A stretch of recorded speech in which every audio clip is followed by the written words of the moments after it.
Hay melodías que viajan por el tiempo sin desgastarse, que se transforman con cada siglo y, aún así, conservan un núcleo intacto. Una de ellas es la folía, una de las progresiones armónicas más antiguas, persistentes y misteriosas de la historia de la música occidental. Su historia es la de un viaje, desde las danzas campesinas de la península ibérica hasta las grandes salas de concierto, desde la celebración popular hasta el cine contemporáneo. La folía ha sido descrita como una locura, una fiesta, una forma de embriaguez, pero también como un espejo de la humanidad, su orden, su deseo de trascender. El nacimiento de la folía se sitúa en la península ibérica hacia finales del siglo XV. En Portugal y en Castilla, el término folia designaba una danza rápida, vivaz y ruidosa, acompañada por panderos, guitarras y voces. La palabra, de hecho, significa locura o alboroto, y reflejaba perfectamente el espíritu de aquel baile popular. Era una música ligada al carnaval, a la risa, al exceso. En las plazas y en los pueblos, grupos de hombres y mujeres la bailaban en círculos hasta el agotamiento. Los versos improvisados solían ser pícaros, incluso irreverentes. Algunos moralistas de la época llegaron a considerarla indecorosa, una danza indomable. Sin embargo, su energía era contagiosa. En el Renacimiento, músicos cortesanos comenzaron a interesarse por esos ritmos del pueblo, adaptándolos a instrumentos más refinados.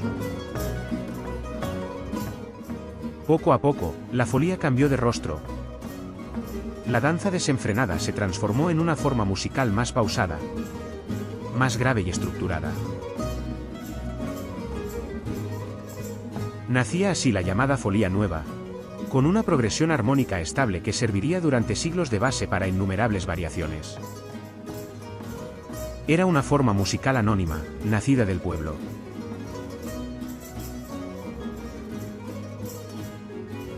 Y así, de forma anónima, aparece en el Cancionero de Palacio, de época de los Reyes Católicos, en la canción Rodrigo Martínez. El primer autor que escribe de la folía, con su nombre y apellidos, aparece en 1553, en Roma. Allí, el músico español Diego Ortiz, maestro de capilla del virrey de Nápoles, publica su Tratado de Glosas, un manual sobre cómo ornamentar y variar melodías conocidas.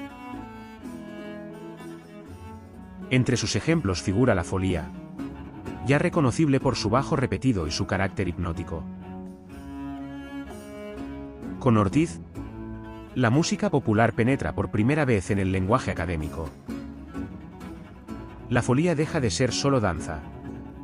Se convierte en un modelo de composición, en un terreno de experimentación donde el intérprete despliega su ingenio. El Renacimiento, que había heredado del humanismo la idea de que la música podía expresar el alma, encuentra en la folía un campo perfecto para esa búsqueda.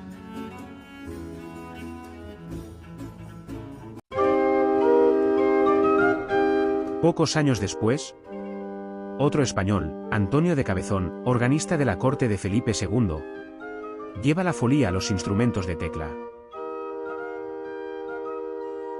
Ciego desde la infancia, Cabezón poseía una extraordinaria capacidad para imaginar estructuras musicales complejas. En sus variaciones, la folía se convierte en plegaria, una melodía que asciende y desciende como si respirara. Lo que antes era ruido y danza ahora se vuelve silencio y meditación. En la penumbra de los templos y los palacios, el órgano transforma la locura en contemplación.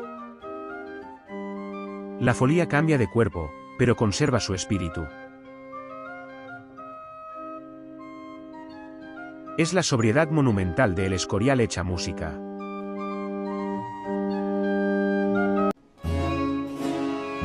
En la Francia del siglo XVII, la folía alcanza un nuevo significado. En los salones de Versalles, bajo el reinado de Luis XIV, la música se convierte en instrumento político. El monarca, conocido como el Rey Sol, organiza su corte como un teatro perpetuo donde todo, desde la etiqueta hasta la danza, refleja su autoridad. En ese universo, el compositor Jean-Baptiste Lully desempeña un papel central. Nacido en Florencia y formado en la tradición italiana, Lully comprende pronto que el gusto francés exige equilibrio, simetría y elegancia. Para el rey, compone ballets y óperas que transforman la danza popular en símbolo de orden. Entre sus obras más refinadas se encuentra la Folie de España, inspirada en la antigua folía ibérica. Bajo su dirección, lo que fue una danza del pueblo se convierte en ceremonia real. Los pasos antes improvisados ahora obedecen al compás del poder. La música, domesticada, avanza con solemnidad. Y sin embargo, en esa estructura perfecta todavía vibra una emoción profunda, casi oculta, el recuerdo de su origen libre, salvaje. Si en la España de Felipe II y Antonio de Cabezón, la folía se convirtió en la sobriedad del Escorial, en la Francia de Luis XIV y Jean-Baptiste Lully, se convertirá en la exuberancia jerarquizada de Versalles.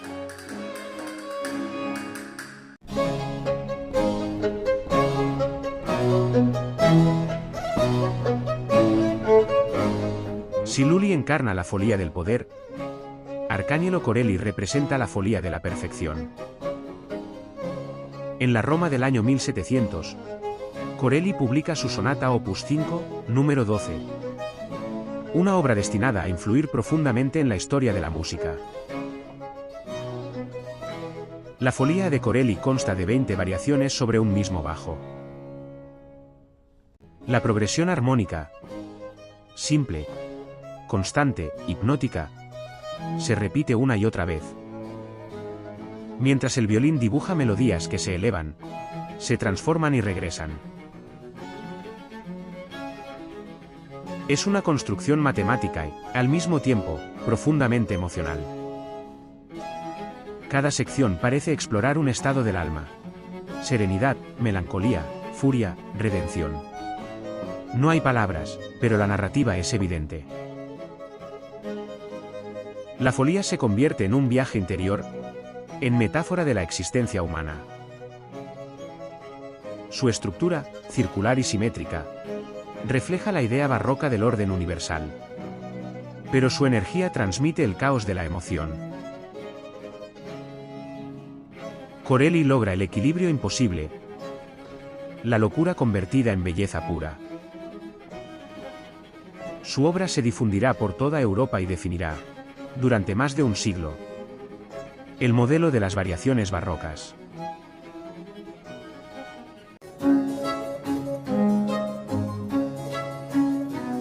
En la Venecia de principios del siglo XVIII, Antonio Vivaldi recoge el legado de Corelli y le añade su propio temperamento.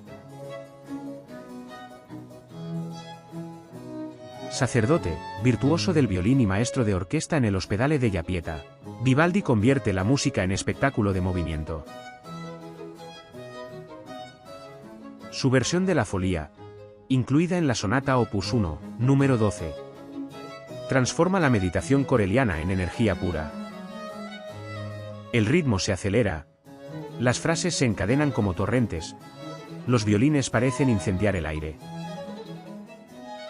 Vivaldi rescata el impulso original de la danza popular, pero lo eleva al lenguaje de la orquesta. Su folía es exuberante, vital, teatral. Donde Corelli había puesto equilibrio, Vivaldi pone fuego. La locura, una vez más, vuelve a sonreír.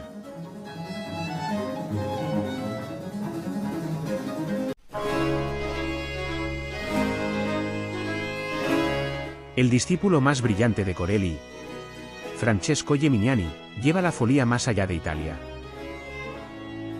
En Londres, ciudad cosmopolita y curiosa, adapta para orquesta la folía de Corelli. En sus manos, la obra se vuelve más dramática, más colorida, más grandiosa. La aristocracia inglesa, fascinada por el estilo italiano, adopta la folía como emblema de refinamiento. Geminiani introduce contrastes dinámicos, nuevos timbres, una sensibilidad orquestal que anticipa el clasicismo. Gracias a él, la folía deja de pertenecer a un país. Se convierte en un idioma común de la música europea.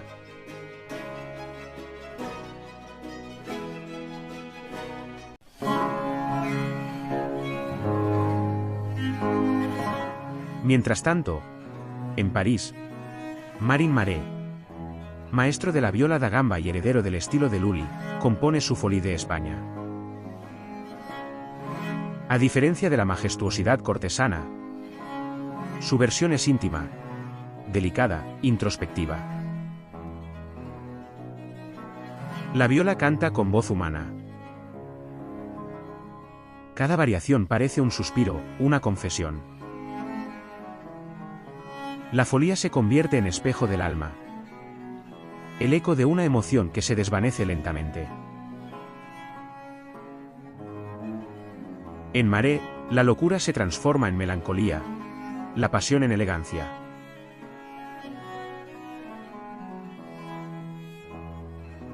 La danza del pueblo se convierte en meditación sobre el tiempo y la fragilidad.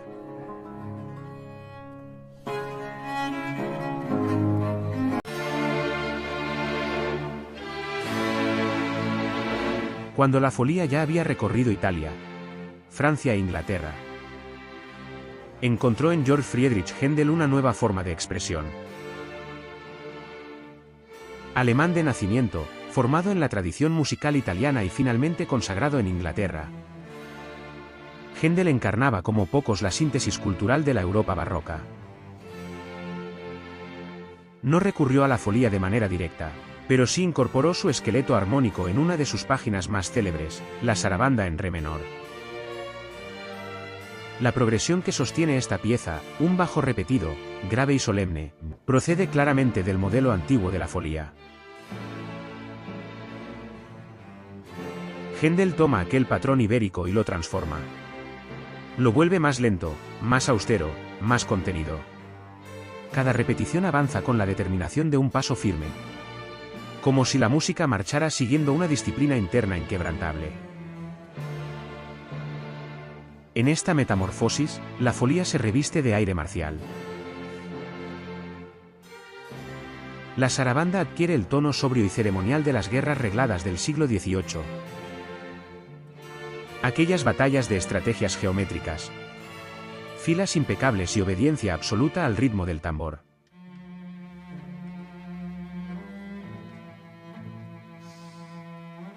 No hay furia desatada ni caos. Hay orden, solemnidad y una épica que avanza con la misma precisión que un ejército en formación.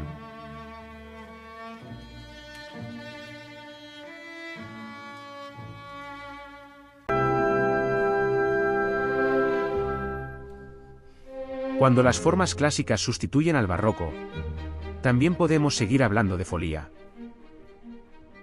En la obra de Beethoven, la folía aparece de dos maneras muy distintas, una visible y otra oculta, pero ambas reveladoras. La presencia más clara está en la Quinta Sinfonía.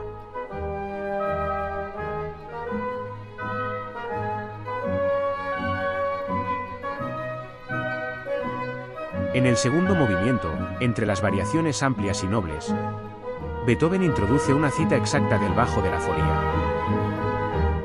No es un parecido, es una coincidencia literal, incrustada con naturalidad en su discurso sinfónico. Por un instante, la vieja danza ibérica asoma en medio de la arquitectura monumental de la obra. La otra presencia es más sutil. En el segundo movimiento de la séptima sinfonía, Beethoven no cita nada. No hay progresión heredada, no hay fórmula barroca. Sin embargo, el espíritu de la folía está ahí. Un ostinato persistente, firme y casi ceremonial, que sostiene toda la construcción. La melodía se eleva en capas, creciendo sobre esa base inmutable, como en las antiguas variaciones del siglo XVII, pero traducidas al lenguaje heroico del Beethoven maduro. No es una folía, pero respira como una folía, en su pulso fijo, en su repetición obsesiva, en esa manera de convertir un patrón simple en un viaje emocional.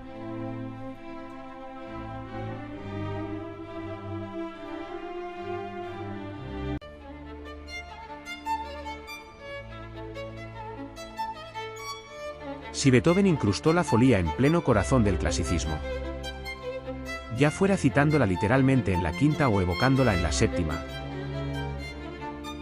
Salieri fue aún más directo, devolviendo a la vieja danza su lugar como tema central. En 1815, compuso sus 26 variaciones sobre la Folía di España, una obra orquestal que toma el histórico bajo de la folía y lo convierte en una sucesión brillante de transformaciones. Salieri no se limita a repetir el modelo barroco, lo expande, lo refina,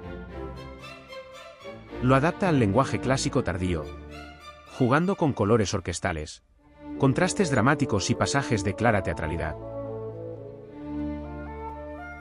Así, la folía reaparece no como reliquia, sino como material vivo, capaz de sostener desde una variación solemne hasta un estallido virtuoso. En manos de Salieri, la danza antigua entra en el siglo XIX con una nueva identidad. Tradición reinventada, equilibrio entre disciplina clásica y fantasía moderna.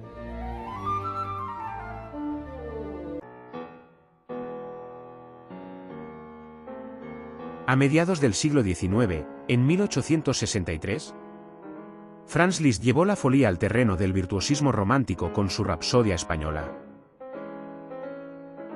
Inspirada en melodías populares españolas, la obra comienza con una brillante serie de variaciones sobre la folía. Un homenaje directo al tema barroco que fascinó a Corelli y a Vivaldi. En manos de Liszt, la folía abandona el equilibrio clásico para convertirse en espectáculo. La armonía tradicional se envuelve en un torbellino de octavas, trinos y arpegios que desbordan el teclado. Pero bajo el virtuosismo, la estructura sigue intacta. El bajo obstinado, la progresión hipnótica, el pulso inquebrantable que une lo popular con lo sublime. Liszt transforma así la antigua locura en fuego romántico. La folía ya no es una danza ni una oración, sino una afirmación de libertad.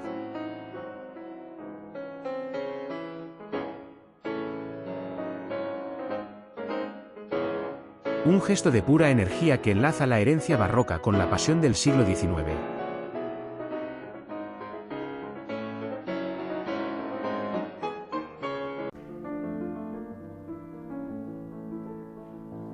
Nuestra historia también se adentra en el siglo XX.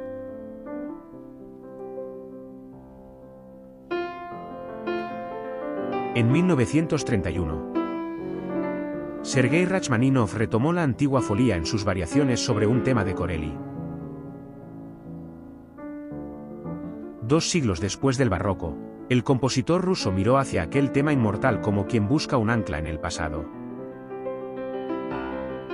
Donde Corelli había encontrado equilibrio, Rachmaninoff halló conflicto.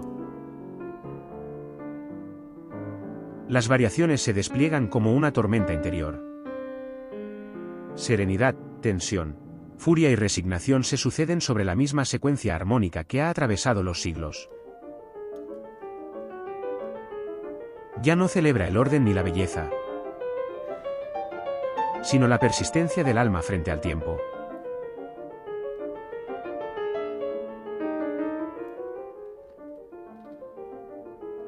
Con esta obra, Rachmaninoff llevó la locura antigua al lenguaje del siglo XX, demostrando que incluso la armonía más vieja puede seguir hablando con voz nueva.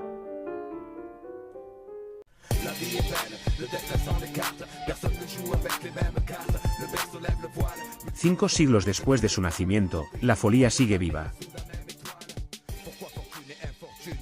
Su estructura armónica, sencilla, simétrica y poderosa, continúa inspirando a compositores, intérpretes y creadores de todos los estilos. En la música académica contemporánea, su progresión se ha reinterpretado con lenguajes nuevos, del minimalismo al neobarroco, de las guitarras eléctricas a las orquestas digitales. En el jazz y la música popular, su ciclo de acordes aparece disfrazado en improvisaciones, tangos, fados y piezas que repiten la misma esencia hipnótica. La Folia ha sobrevivido porque habla un idioma universal, el del ritmo que vuelve, el del orden que contiene la pasión, el de la locura que busca forma. Ya no pertenece a un siglo ni a una corte.